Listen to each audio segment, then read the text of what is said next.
আমি কখনই ভাবিনি যে আমি আমার মা হেনাকে আমার নিজের স্ত্রী হিসেবে পাব। যেদিন মা আমায় অনুভব করল যে আমি বাড়ির কর্তা। আমার নাম রাজু। কয়েক মাস আগে আমার বাবা মারা গেছেন, কিন্তু আমার আর মায়ের জন্য সবকিছুই রেখে গিয়েছিলেন।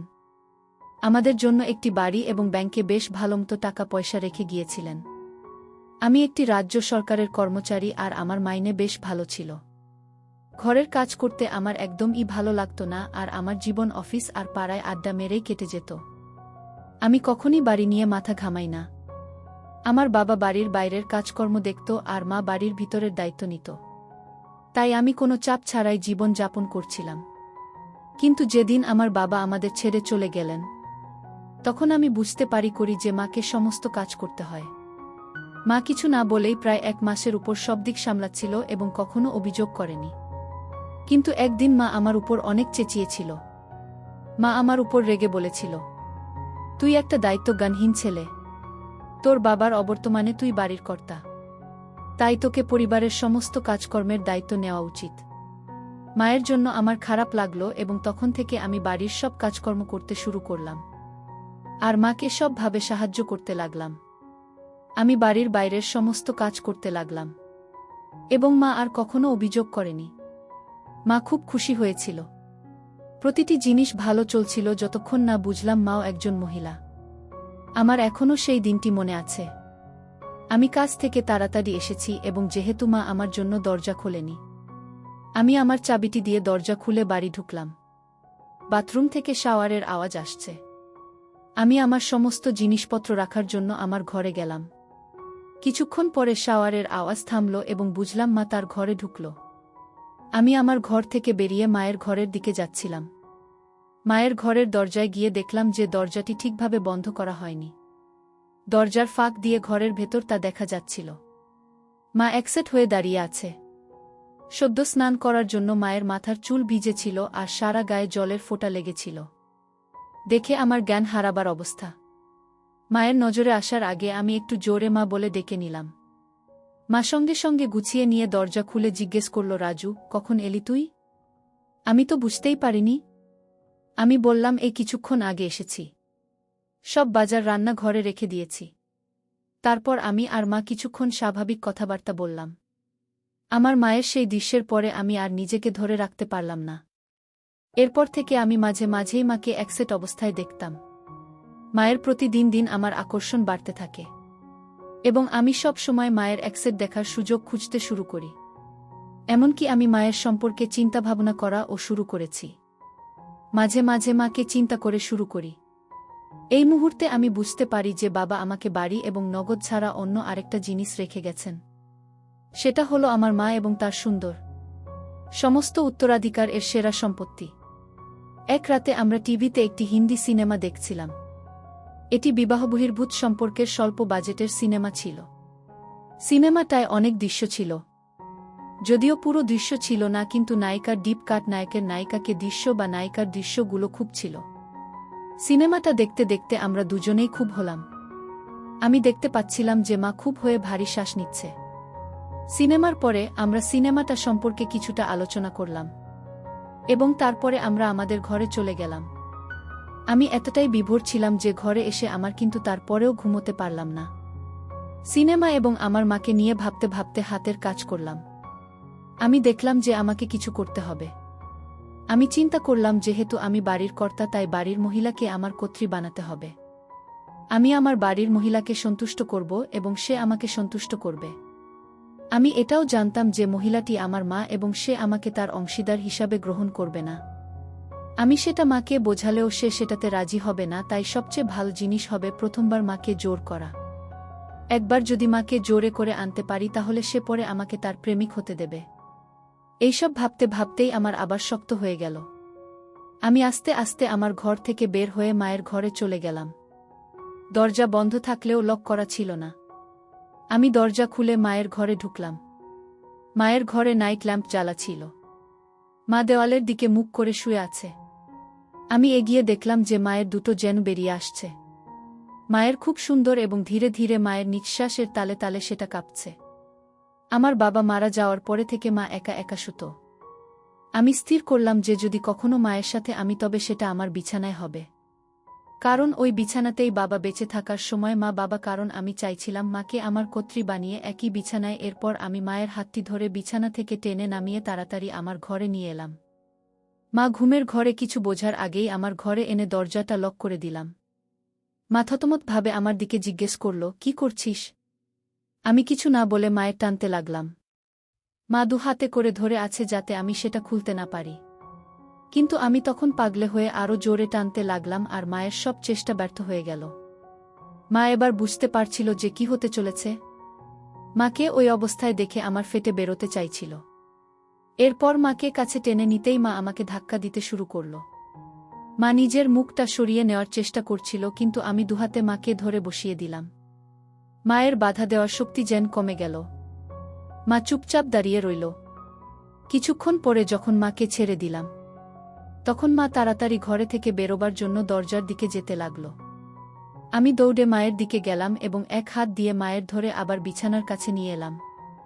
মা অবশেষে জিজ্ঞেস করল, কেন তুই আমার সাথে এরকম করছিস? আমি বললাম, কারণ তুমি আমায় বলেছিলে যে আমি বাড়ির কর্তা, তাই আমি তোমায় আমার কর্ত্রী বানাতে চাই। মা বলল, কিন্তু আমি তোর মা, মায়ের সাথে এসব হয় না। এই বলে কাঁদতে শুরু করল। তুমি মায়ের সাথে সাথে একজন মহিলাও, তাই না? এই বলে মায়ের জবাবের অপেক্ষা না আবার বললাম, মা তুমি আমায় আর বাধা দিও না, আমার জন্য প্রস্তুত হও। কাঁদতে কাঁদতে মা বিছানায় চিৎকার করে বলল, তুই কি চাস আমার থেকে? আমি কিছুই বললাম না, শুধু কাজ চালিয়ে গেলাম। মা কাঁদতে কাঁদতে বলল, এরকম করিস না, আমি তোর মা হই। আমি মায়ের মুখের দিকে তাকিয়ে বললাম, এবার থেকে তুমি আমার জীবন সঙ্গিনী ও হবে। পরের দিন সকালে যখন উঠলাম, মাকে বিছানায় দেখলাম না। আমি তখনও আমার বিছানা ছিলাম। আমার এখনও মেঝেতে রয়েছে, তবে আমার মায়ের চিহ্ন নেই। এক মুহূর্তের জন্য আমি ভাবলাম যে আমি কি স্বপ্ন দেখছিলাম, কিন্তু তারপর যখন বিছানায় দেখলাম যে দাগ, তখন বুঝতে পারি যে এটি স্বপ্ন নয়, আমি সত্যি করেই মাকে। রাতে আমি তখন খুব অপরাধবোধ অনুভব করলাম। আমার ঘরের বাইরে হাঁটার মতো সাহস আমি পেলাম না। আমি যতক্ষণ পারলাম ঘরের মধ্যেই থাকলাম। এটা ভালো যে সেদিনটা রবিবার ছিল। কয়েক ঘন্টা পরে আমার মা দুপুরের দিকে আমার ঘরে এসে আমায় ডেকে বলল, অনেক বেলা হয়ে গেছে, তাড়াতাড়ি ঘুম থেকে উঠে পড়। মায়ের ডাক শোনার পরে আমার মধ্যে কিছুটা আত্মবিশ্বাস ফিরে এলো। আমি তাড়াতাড়ি বাথরুমের কাজ করে আবার নিজের ঘরে চলে এলাম। আমি আমার মাকে আরও বেশি সময় এড়াতে চেষ্টা করেছি যতক্ষণ না সে আমাকে আমার লাঞ্চ খেতে ডেকেছিল। সেই দিনটি আমাদের দুজনের জন্য এক ভয়াবহ দিন ছিল। আমরা কখনই কোনো কথা বলিনি। এইভাবে আরও কয়েক দিন পার হলো, যেখানে আমি আর মা দুজনকে এড়িয়ে চলতে লাগলাম। যেহেতু আমি চাকরি করি, তাই অনেকটা সময় আমি বাড়ির বাইরে থাকতাম। না হলে এরকম পরিস্থিতিতে আমি হয়তো পাগল হয়ে যেতাম। এই সময়ে মা ও আমাদের প্রতিবেশী এবং নিকটাত্মীয়দের সাথে অনেক সময় দিত। সম্ভবত আমার থেকে দূরে থাকার জন্যই মা এটা করত বলে আমার ধারণা। প্রায় 1 মাস শেষ হবার পরে আমি ঠিক করলাম এইভাবে চলতে পারে না এবং আমাকে কিছু একটা করতে হবে। বৃহস্পতিবার আমাদের রাতের খাবারের পরে আমি মাকে বললাম, মা আমি খুব দুঃখিত এবং আমি কখনোই তোমাকে আঘাত করার জন্য এটা করিনি। আমি সত্যি তোমায় খুব ভালোবাসি। মা আমার দিকে তাকিয়ে তারপর কান্নায় ফেটে পড়ল। আমার খুব খারাপ লাগছিল। স্বাভাবিক অবস্থায় ফিরে আসতে আরও 2 দিন লেগেছিল। আমাদের মাছেলের সংস্কারের স্বাভাবিকতা কখনই ফিরে আসেনি। মা সর্বদা আমার কাছ থেকে দূরে থাকার চেষ্টা করেছিল এবং যখন পরিবর্তন করত অথবা ঘুমাতে যেত সবসময় নিজের ঘরের দরজা লক করত। প্রায় 3 মাস আমরা আমাদের জীবনকে এভাবেই কাটালাম। কিছুদিন পরে জিনিসগুলি স্বাভাবিক হওয়ার পরে আরও 2 সপ্তাহ পরে আমার মা তার বন্ধুদের সাথে একটি সিনেমাতে যায়। আমি জানতাম যে মা একটি মুভিতে যাচ্ছেন, কারণ মা আমার কাছ থেকে কিছু টাকা নিয়েছিল। আমিও নিজের কাজের জন্য শহরের বাইরে একটা ট্রিপে গেলাম। 2 দিন পরে যখন আমি আমার ট্রিপ থেকে ফিরে এলাম, যখন দেখলাম যে বাড়ির পরিবেশটা অনেকটাই আলাদা হয়ে গেছে। আমার মা খুব সুন্দর একটি শাড়ি পরেছে এবং তার চুলে ফুল লাগিয়েছে। সাধারণত বিধবা মহিলারা তাদের চুলে ফুল কখনো লাগায় না। মায়ের মনও খুব ভালো মেজাজে আছে বলে মনে হচ্ছে। আমি খুশি হয়েছি, কিন্তু মাকে এইভাবে দেখে হতবাক হয়েছি। আমি ঘরে এসে মায়ের জন্য আনা মিষ্টি মায়ের হাতে দিলাম আর মা হাসি মুখে সেটা নিল। মা আমার ট্রিপের ব্যাপারে অনেক কিছু জিজ্ঞাসা করল। আমি বুঝলাম যে মা আমায় ভালোভাবে গ্রহণ করেছে। আস্তে আস্তে আমিও অনেক স্বাভাবিকভাবে মায়ের সাথে কথা বলতে লাগলাম। আর মাকে খুব ভালোভাবে দেখতে লাগলাম। আমি খুশি হলাম যে মা স্বাভাবিক অবস্থায় ফিরে এসেছে। রাতের খাবারের পরে মা আমায় স্নান করে আসতে বলল। আমি অবাক হয়ে মাকে জিজ্ঞাসা করলাম, আমি এত রাতে স্নান করে কি করব? মা গম্ভীরভাবে বলল, আমি যখন বলছি তখন তুই স্নান করে আয়। আমি অনিচ্ছা সত্ত্বেও স্নান করতে গেলাম। কারণ আমি মাকে আর রাগাতে চাইছিলাম না। আমি স্নান করে ঘরে আসতে মা আমায় বলল, নতুন গেঞ্জি পরে ঘরে শুয়ে থাকতে বলল। আমি মাকে বললাম, মা আমার এখন ঘুম আসছে না। মা আমায় বলল, আমি যা বলছি সেটা তুই কর, অত প্রশ্ন করতে হবে না। আমি মাকে রাগাতে চাইলাম না, তাই নতুন গেঞ্জি পরে ঘরে এসে বিছানায় শুয়ে থাকলাম।